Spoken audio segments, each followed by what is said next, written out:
Listen to me, man. You have a great life in front of you. But your great life is in front of you. It's not behind you. What you did back there ain't got nothing to do with what God got for you.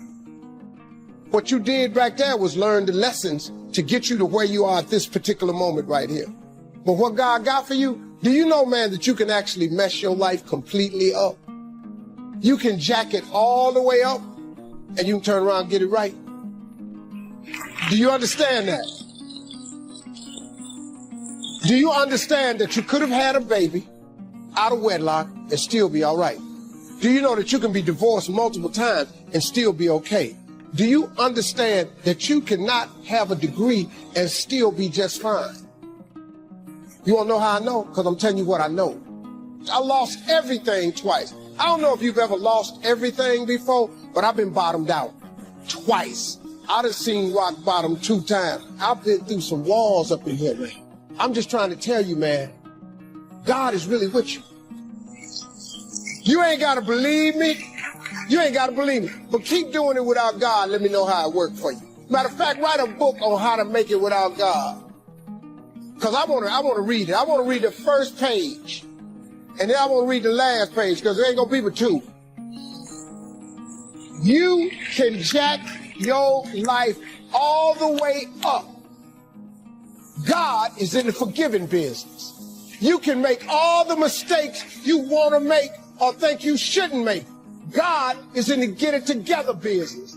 If you got dreams and visions, I got news for you. God is in the make your dream come true business. He did it for me. How he won't do it for you? A lot of y'all better than me. I'm just gonna flat out tell you. Most of y'all ain't done what I had to do to get to where I am today. You just ain't had to do this type of dirt. You ain't been homeless, so you ain't got strapped like me. Most of y'all didn't come. You're not old as me. I've overcome it all because I have a relationship with him. And you can listen to me and tell that I'm not a perfect person. I am not a perfect Christian. I have my flaws. I am a flawed human being. But guess what? You are too. You ain't got it all together. I dare you to say you do. I make a lot of money, man. But guess what? I ain't got it all together. I'm hurting.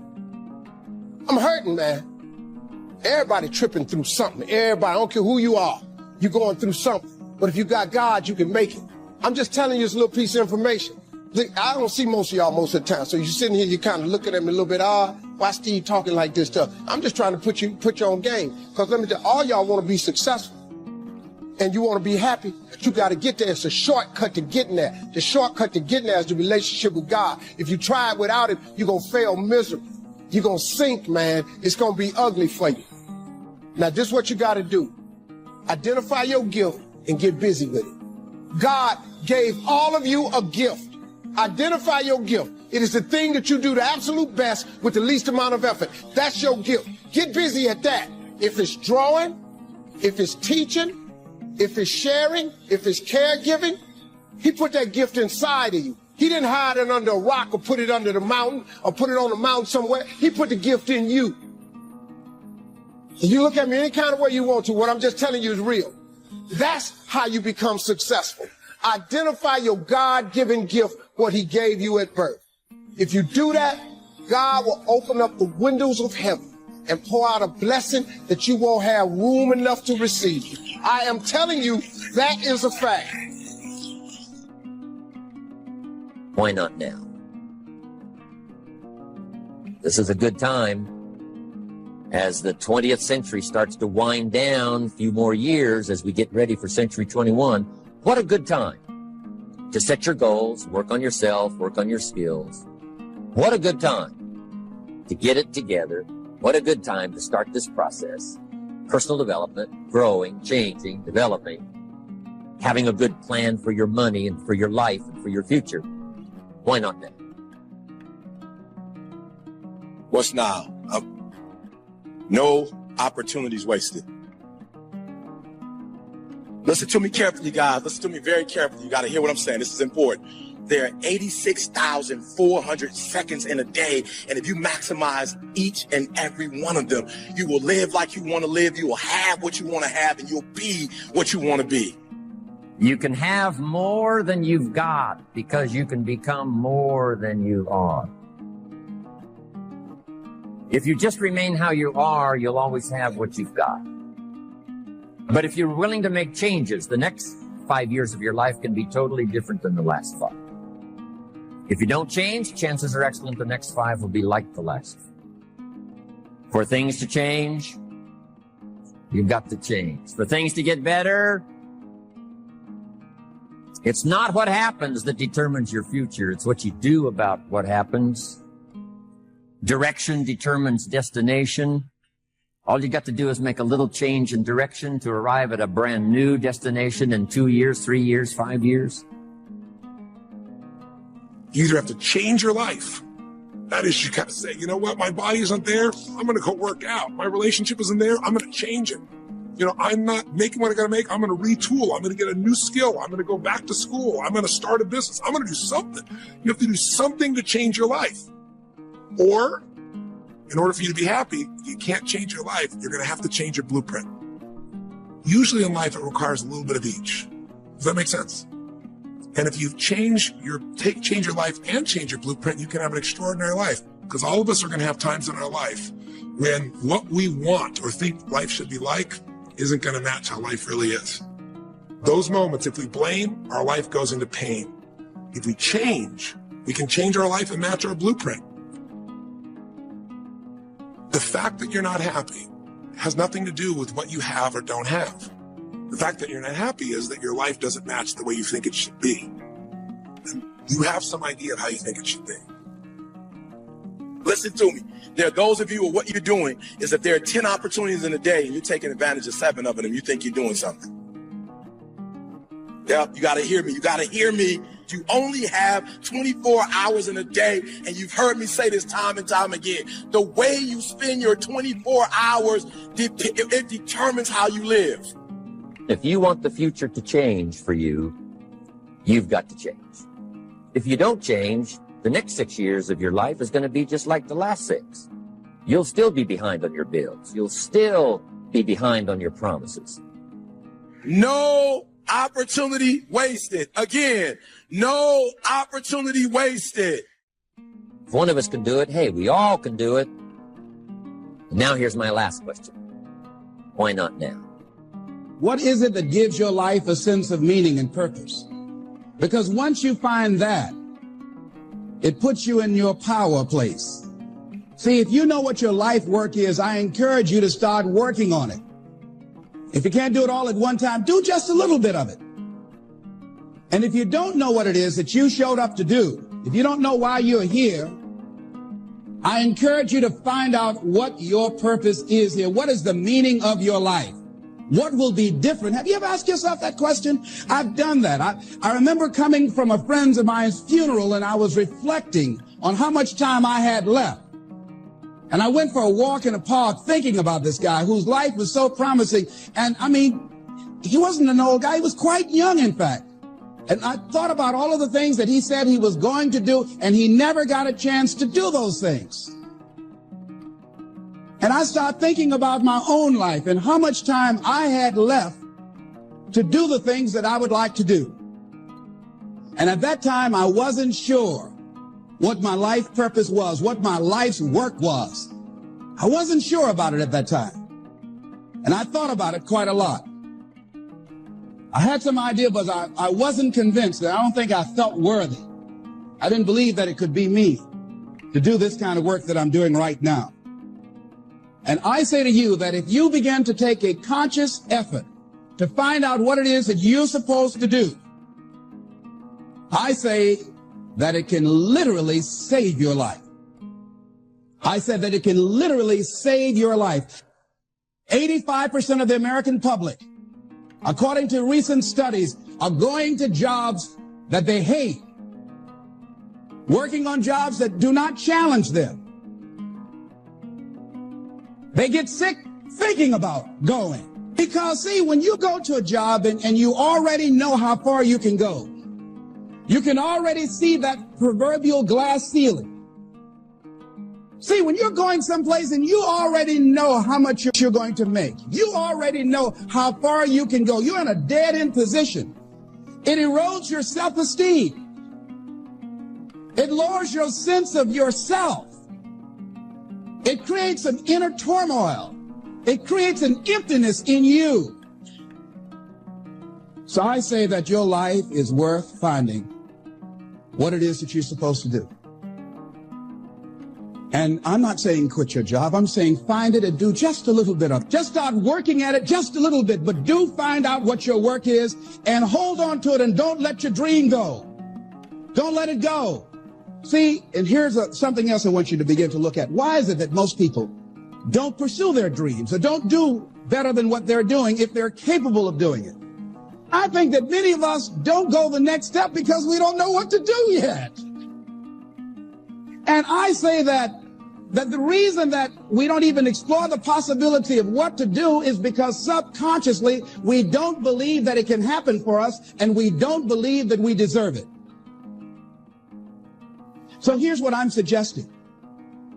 How much time do you spend working on you? How much time do you spend every day working on your dream? In the last 90 days, how many books have you read? In the last year, what new skill or knowledge have you acquired? What kind of investment have you made in you? So I'm saying that as you begin to look at where you want to go, if you want to make it today, and things are changing so fast, you have to literally run to stand still. I'm saying that you've got to make some conscious effort to begin to work to develop you.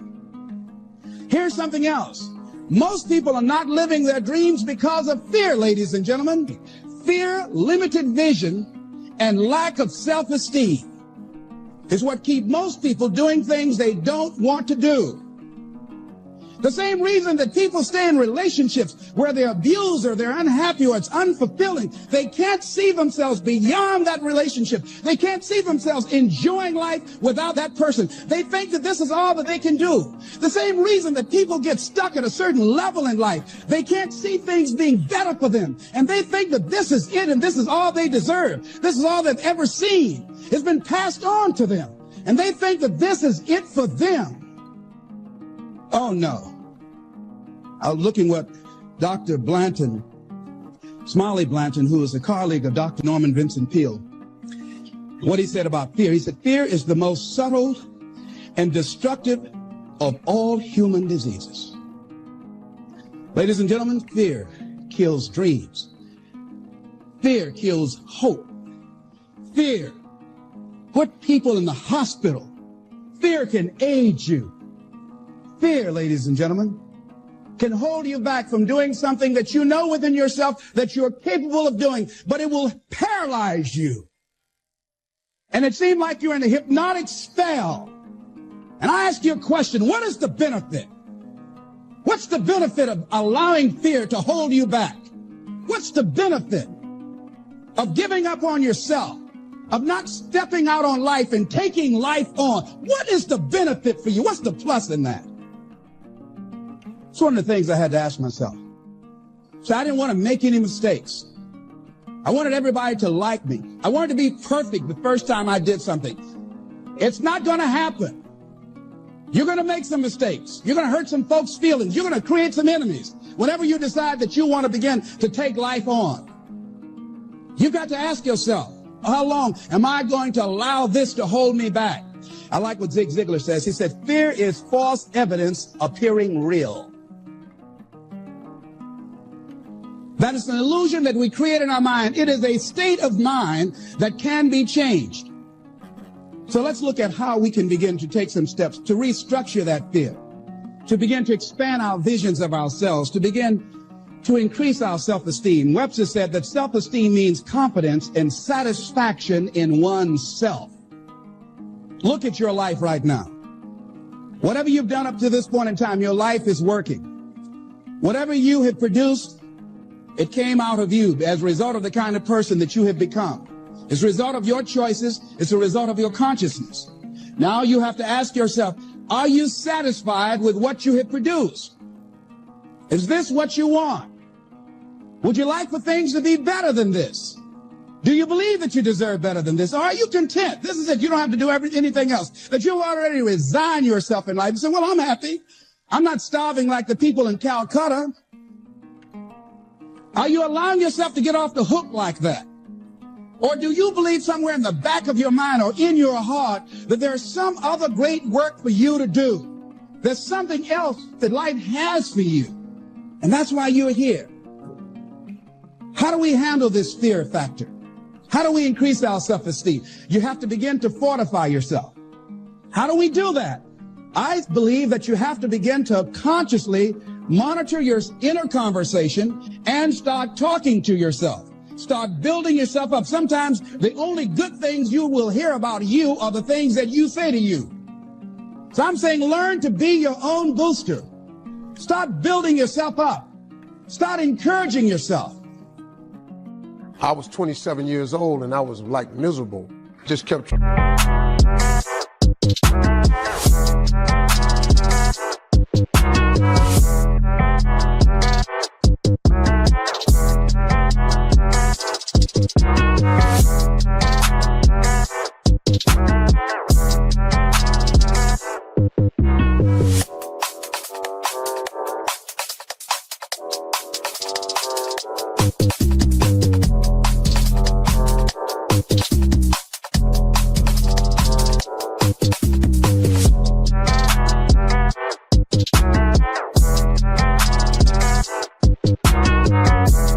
to figure out what my life was for.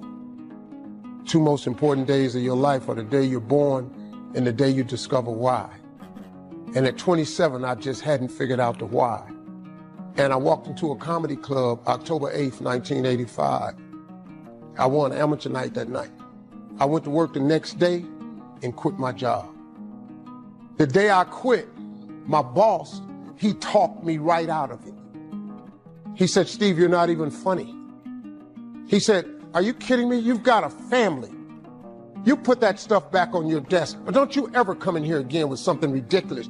You're gonna be a comedian. Dude named Russell Middlebrooks came up to me and said, hey, Harv, I thought you was quitting today, man. I said, nah, I talked to Tom and he told me I wasn't funny. He said, he don't know you. You the funniest dude I know. And then he looked at me, he was so hurt. He said, damn, dog, I told everybody you was leaving today. He said, man, I can't believe you letting that tell you what to do. And I took that box right back in there. I said, Tom, I'm really funny. I'm gonna make it. He said, I'll tell you what, you leave out this door, don't ever come back in here again. He said, you're making a huge mistake leaving your family out like this. Probably about 20 years after that, he was at a show. And he said, I came to the show, I saw this Steve Harvey. He said, oh my God, I always knew you were gonna make it. None of my family believed it. The only family member I had that thought it was a good idea was my father. And he just said, son, if you think you can make it, get on out there and get your stuff. My father was born in 1914. My grandfather was born into slavery. My grandfather was a slave till he was 12. And my dad was the only one who believed it. Everybody else told me no. Laughed at me.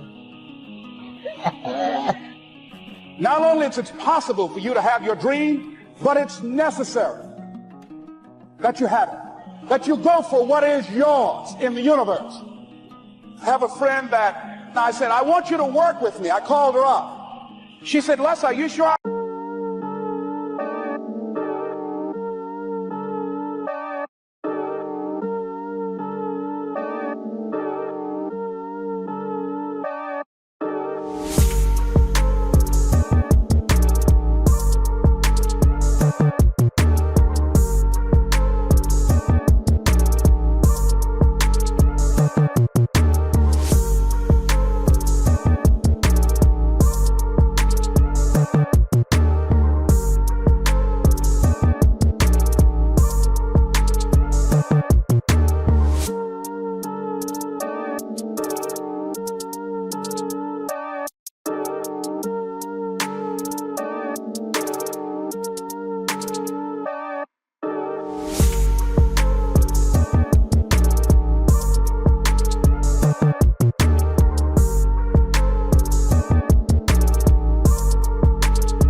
They're waiting on me, haters think they gaining on me. Sitting in purple rain and folding origami. Oracles surround me, each one more astounding. Still handle my biz, just got a channel climb up to the level. The damage I really can make is a trip. Doing figure eights, ace. Are you coming back now? But it's way too late. Just trying to be grateful, just trying to be great. Yeah, and one thing it taught me is this is the moment to get it. So have faith and don't hesitate. Where my bad girls at? Bad girls at? From the front to the back, front to the front to the front to the front to the front. But it work right now, work right now. Put it work, let me see, put it work. Put it work, let me see, put it work. Work, work, work. Put it work.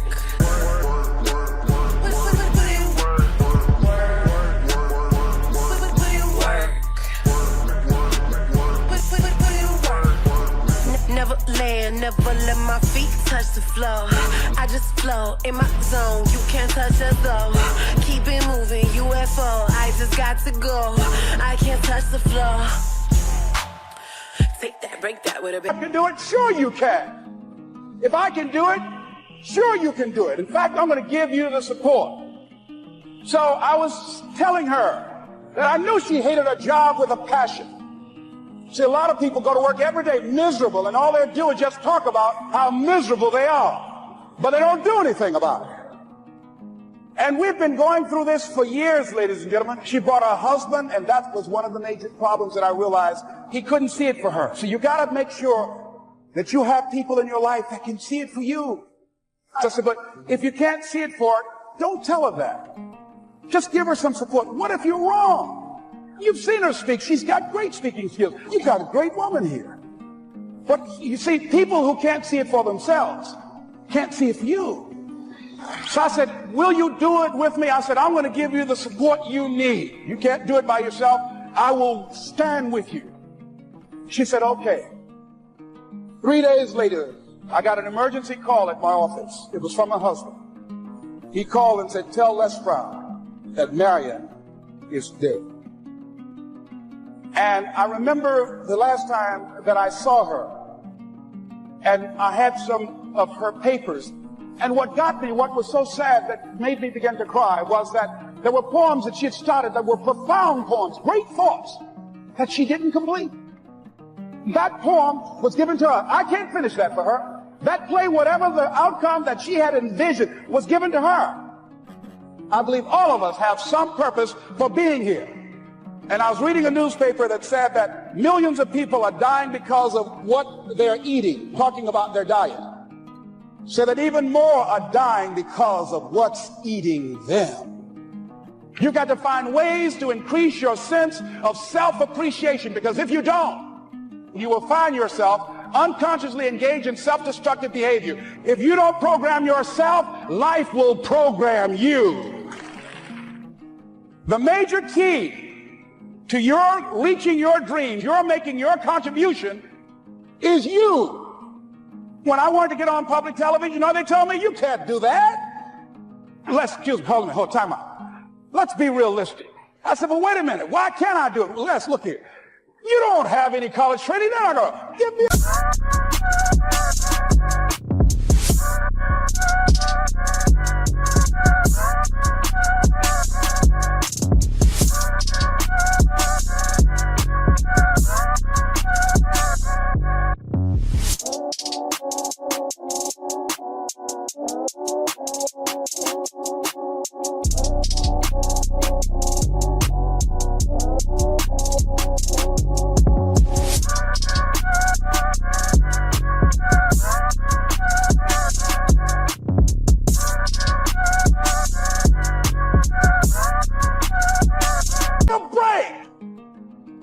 What people think about you and the possibilities for your dream is none of your business. They have no imagination, ladies and gentlemen. They're living out of the past, out of their memory. Their attitude is it can't be done because they haven't seen it. The people that are going to make it in the future, let me share something with you. History is being read, but it's also being written by people with imagination. You look at your life, you look at what you produce. Are you doing all you can do? Have you gotten comfortable? Are you surrounding yourself with people that can nourish you? Are you learning something different? Is your life an adventure or is it boring? What decisions are you making right now as you look into the future? You don't want to ever put yourself in a situation where you have a limited vision and you're only using a limited amount of your talents and of your abilities. And I'm saying to you that it's necessary that you get outside of your comfort zone, that you do reading, that you do research. It's necessary that you don't be satisfied with where you are. If you want to make it today, it's necessary for you to constantly look at ways of getting better. This is not going to be it for my life. I deserve more than this. Think about Mr. Washington. Young man, yes, sir. What do you want to do with your life? I want to buy my mother a home, sir. I want to take care of my mother. I want to make my mother proud. How can you say you want to make your brother proud and you were in the dean's office the other day for fighting? Sir, they call me DT, the dumb twin. How do I get even, sir? Tell me. They pick on me all the time. I'm not like my brother. They always compare me to him. Mr. Brown, you want to get even? Yes, sir. Remember these words by Frank Sinatra. The best revenge is massive success. Become massively successful. That's how you become even. Mr. Brown, why did you sign those papers? I fought for you. I saw something in you. You've got greatness in you. I know you're not as fast as your brother. There's a hunger in you, sir. When I saw your name, I couldn't believe it. Why did you do that? Several teachers met with me and said that you wouldn't be with me at Florida A&M University to help me. I would not make it at Florida A&M. You've been like a father to me. I never would want to bring embarrassment to your name. He said, I don't care what they say. But did you believe that you could go there and graduate? Sometimes you have to believe in somebody's belief in you until your belief is in. Let us say together, it's possible. I can live my dreams. I will work on myself. I will retrain my thinking every day. I would read 10 to 15 pages of something positive every day. I will turn off my television.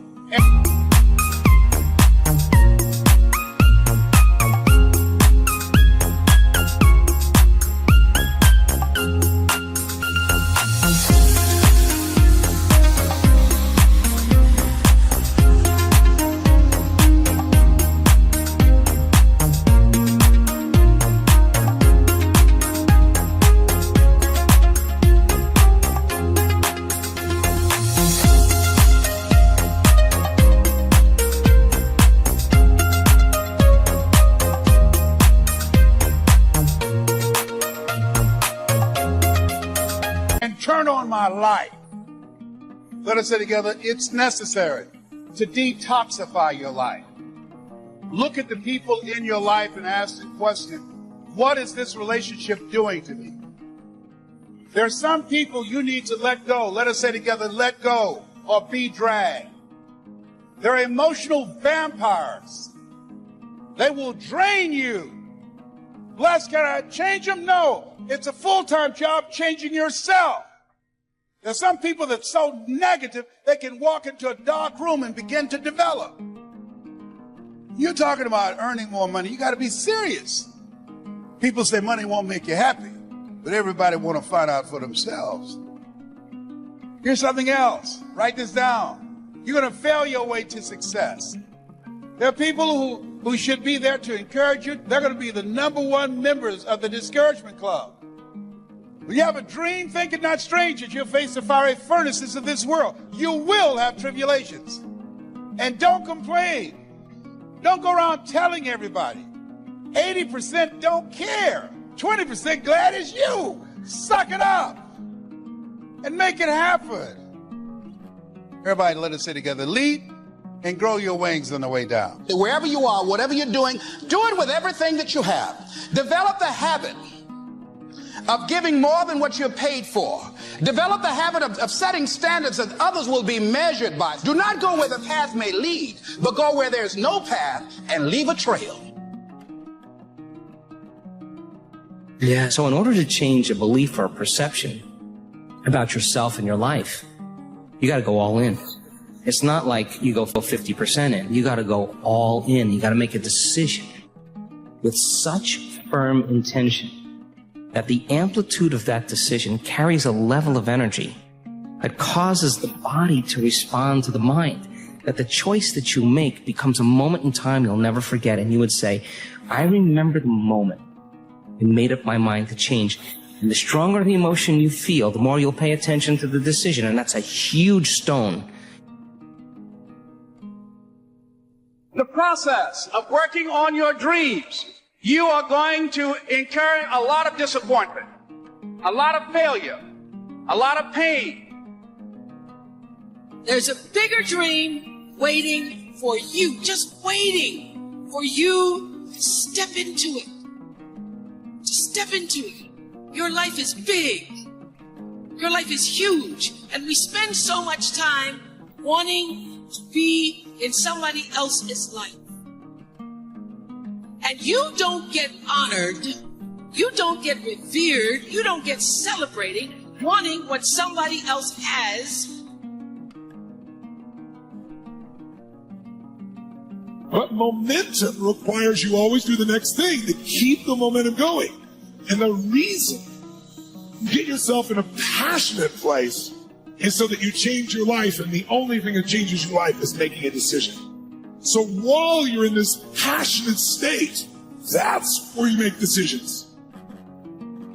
If you make a decision in a state without momentum, if you make a decision from a place where there's no passion, you are not going to get momentum. It'll kill momentum.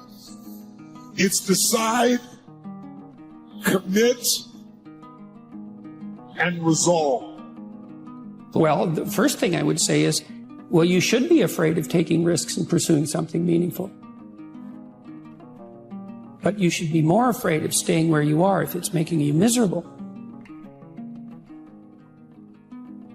First thing you want to do is dispense with the idea that you get to have any permanent security outside of your ability to contend and adapt. It's like you're paying a price by sitting there being miserable. You might say, well, the devil I know is better than the one I don't. It's like, don't be so sure of that. Yeah. And if you're miserable in your job now and you change nothing, in 5 years you'll be much more miserable and you'll be a lot older.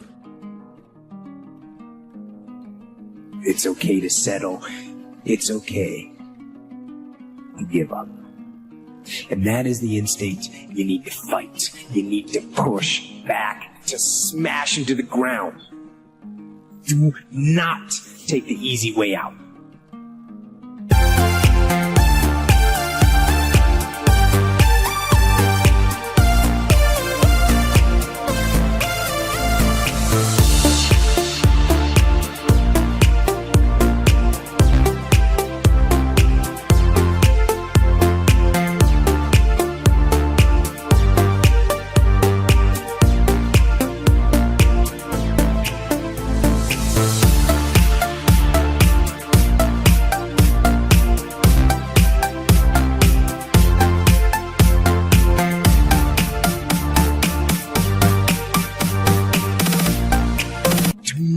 Give up based on instinct. I don't remember now, I'm not talking about what makes you happy. It's a luxury to pursue what makes you happy. It's a moral obligation to pursue what you find meaningful. And that doesn't mean it's easy. It might require sacrifice.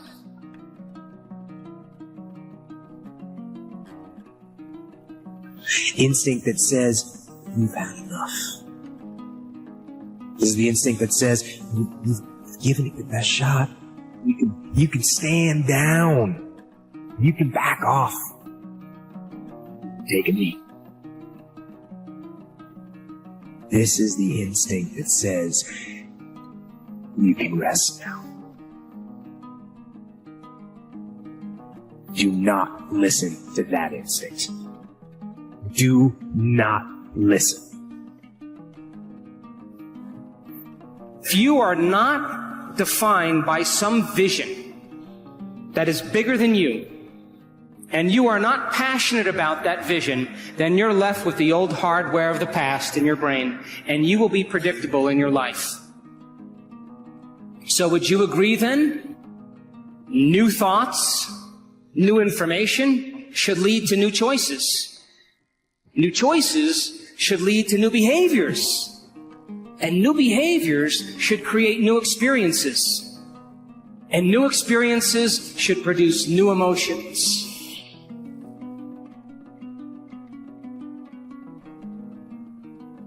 Most people are not accumulating wealth. Most people are living in poverty. Most people are living far below their potential. Not because they don't have the capacity, not because they have not been given authority and dominion over everything on the face of the earth, but most people are living like they're living because of the fact that they don't believe they can have any more than what they now have.